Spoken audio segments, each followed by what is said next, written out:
Alrighty, so casting some matches from the Intel Extreme Masters Katowice. I was there in person casting a lot of the event, but obviously there were so many matches happening, I didn't get to see absolutely everything. So, I'm going to cover a little bit, a few games here and there, just over the next few days here on the YouTube channel you might be watching this on. We're going to be casting these live on Twitch, but a lot of this is kind of me just kind of creating some YouTube content. So hello YouTube, if you do enjoy the cast, then do hit the like button and so on. And let's dive right into it, shall we, as we start off in the top right-hand corner with the blue Zerg player. This is Scarlett. As in the bottom left, our red Terran player is Maru. So these are going to be best of 3 series. I'm mostly going to be casting matches from the group stage because I did pay a lot more attention in general to everything that happened in the playoffs.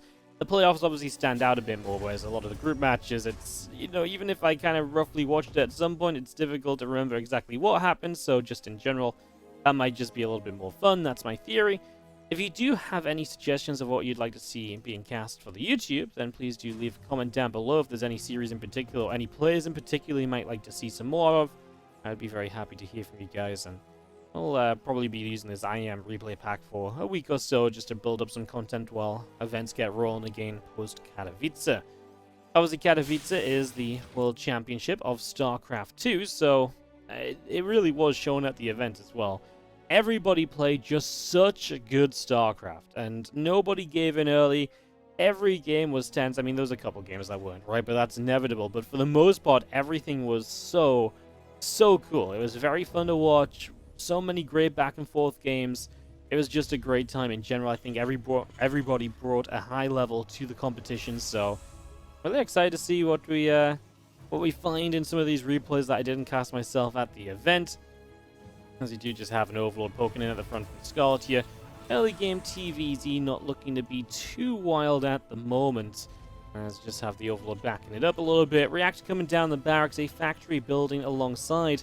And just going to have the refinery coming online for Maru. So he's going to play a 2-gas opener. It's already not going to go towards that typical sort of, well, just macro 3cc play. Is going to skirt the line and play a little bit more double gas and aggression focused to start off with here in this best of 3.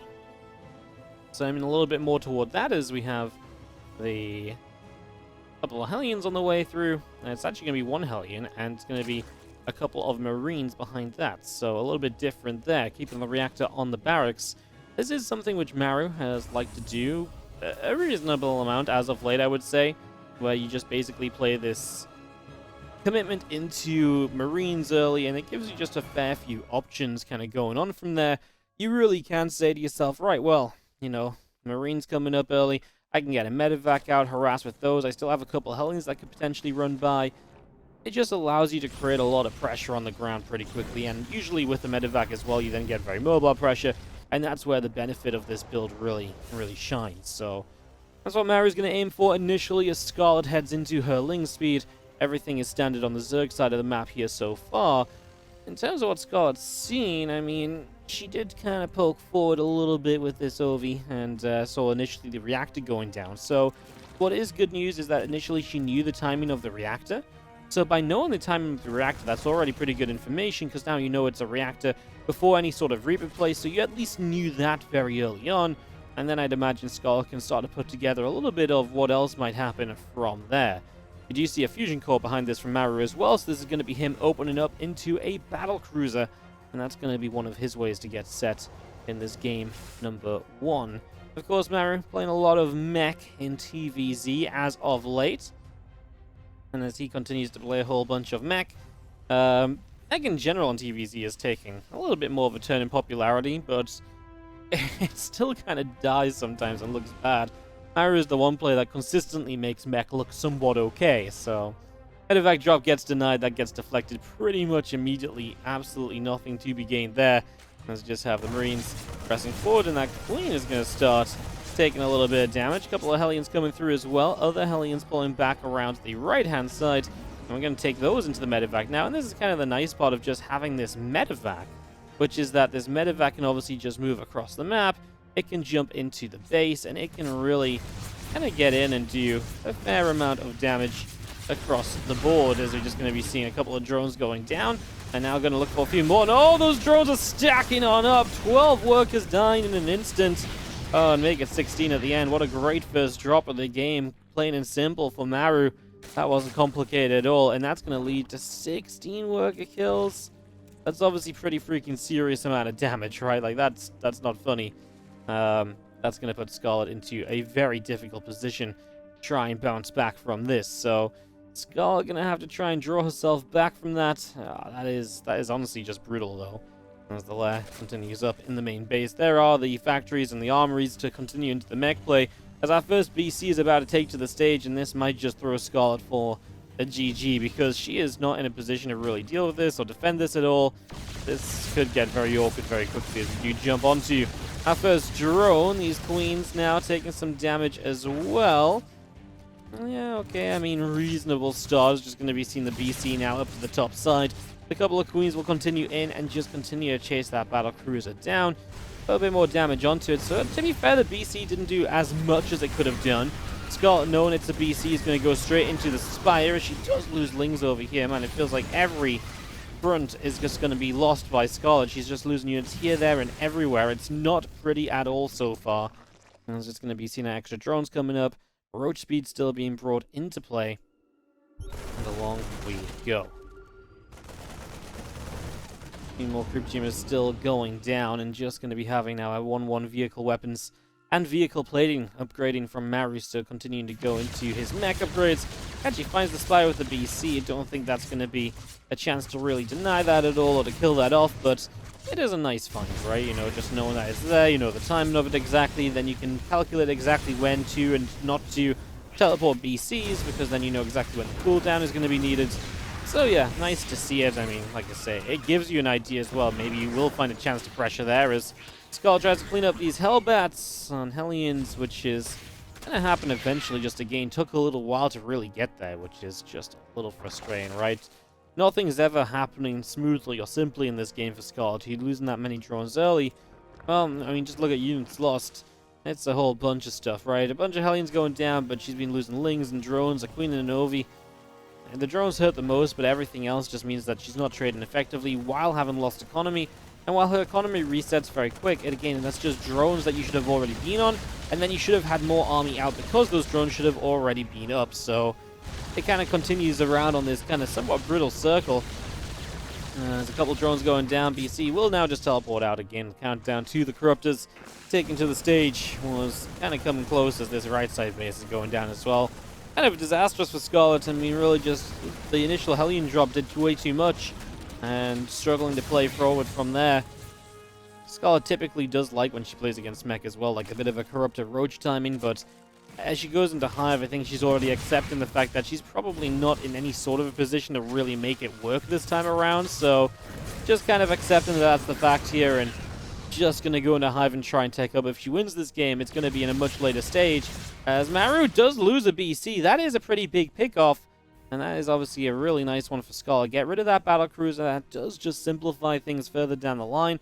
Less BCs to worry about, the better time you're going to have, the less your Corruptors get drawn around all over the map, and the less Corruptors you need to some extent as well, which is nice because that leaves more room for other parts of the army. So nice to remove a BC.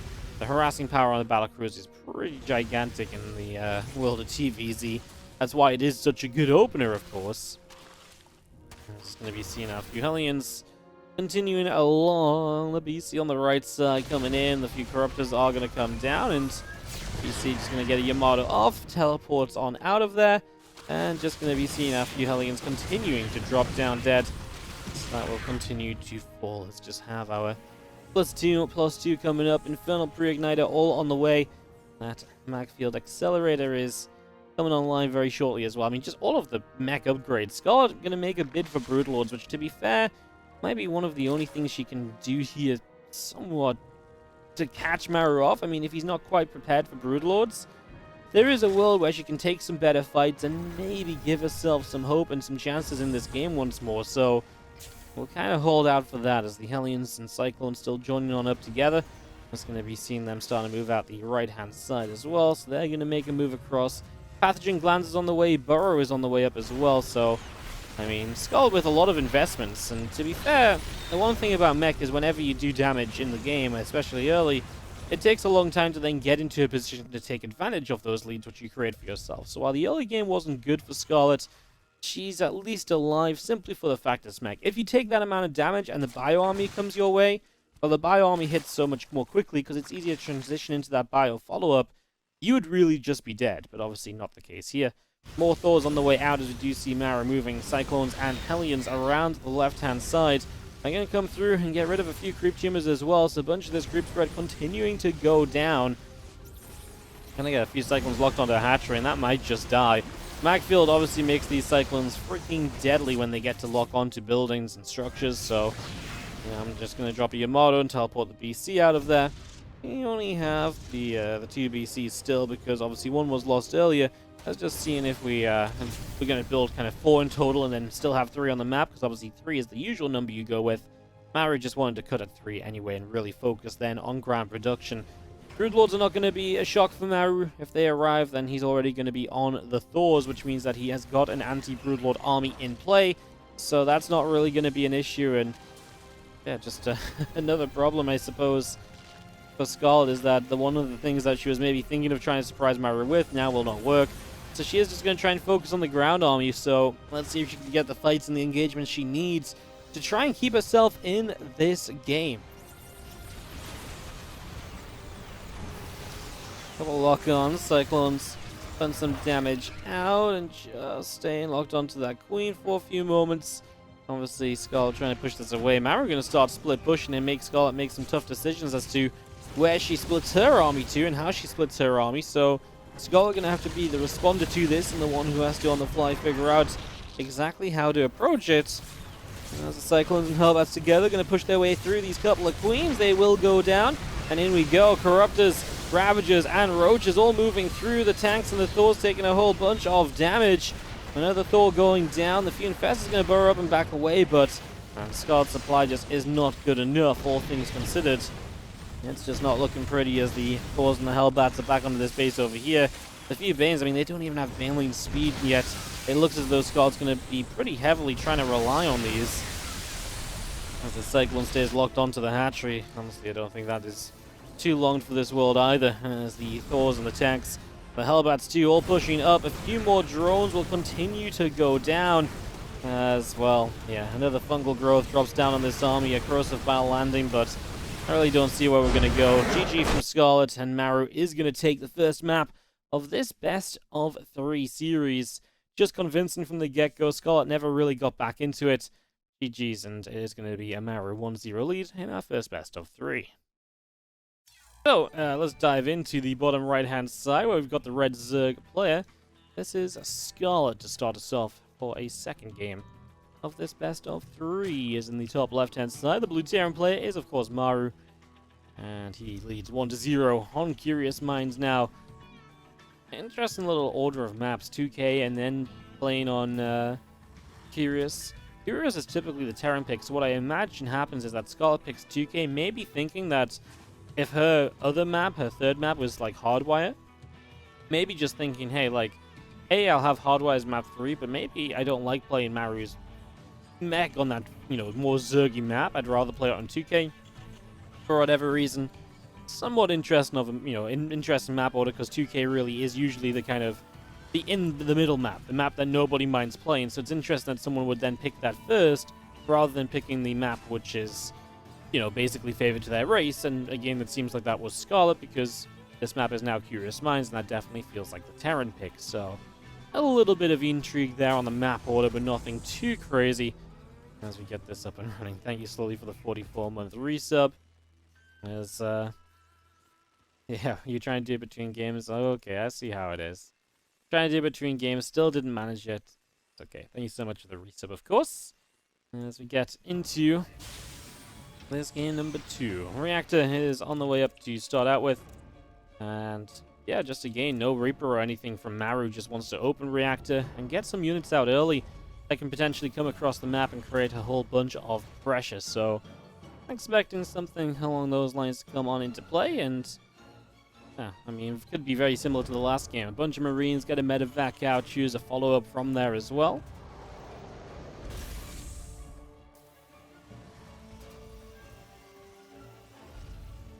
And speed has only just now started. It's just getting that underway as we'll have the couple of Marines also continuing through. And the Overlord popping out to go and have a look to see what's going on. The barracks still coming up, the Marines all coming in. Queen building on the main base. The link speed is again just a few moments from getting on to play. Really not a lot going on the Zerg side of the map. On the Terran side, though, we see 3 racks, which on a shorter map like this is something which Maru has been fairly fond of, to be honest. I mean, he's also done it on maps like Pride of Altaris, but yeah, in general, he's been kind of a 2 racks to go, 3 racks kind of guy. It's not his go-to every single TVZ series, but it's definitely one he is happy to mix in that you don't necessarily see from everybody. So definitely something of a factor there as the first few Zerglings coming out from Scarlett. Link speed is on the way up. That will be completing soon as the command center lands back down into the natural. So that will get underway. I'm just going to be having our Overlord hanging off to the right-hand side. A couple of add-ons finishing, of course, means that we will get into Stim and Combat Shield. Scarlett really needs to bring that Overlord in and just confirm what's going on here. Knowing that it's a 3 racks is huge because it really is very different from playing playing 3 racks is very different to playing a 2-1-1, for example. And it's very different from obviously building any kind of factory-based opening. So you need to know to be able to respond properly. Otherwise, you're going to end up in a whole bunch of trouble. So a little bit concerned as to how this might start going as a second SCV ends up going down. Stimpack, Combat Shield, and more Marines also on the way out at the moment, so they're all still being brought into play. Waiting for that. That's going to be our real first kind of moment of this. Scarlett doing okay with these few lings, getting some SCVs, but we need to make sure she's going to end up having enough units left over at the end of this. Make sure she can be able to clean up this first push, and I'm starting to get worried, you know? I see an Evo chamber going down. Okay, 1 Evo and a Bane Nest ain't so bad, because the Bane Nest is kind of what you need here. Against a 2-1-1, you typically go Carapace and then Baneling Nest a little bit later. You deal with the first round of units with the just Ling Queen. With a 3 racks, you kind of do need Banes to force the split a little bit, just because there's a lot more Marines, and there isn't really that kind of medevac support, so it's more about the burst damage than anything else. Yeah, I mean, the Carapace is still nice against the 3 racks as well, of course, just would kind of like to see. I think I'll stand by. I think I kind of like to see just that Baneling Nest be used immediately. Like, the moment she gets set up into this, she needs to start morphing some Banes, and I feel like more drones being built right now also ain't going to help.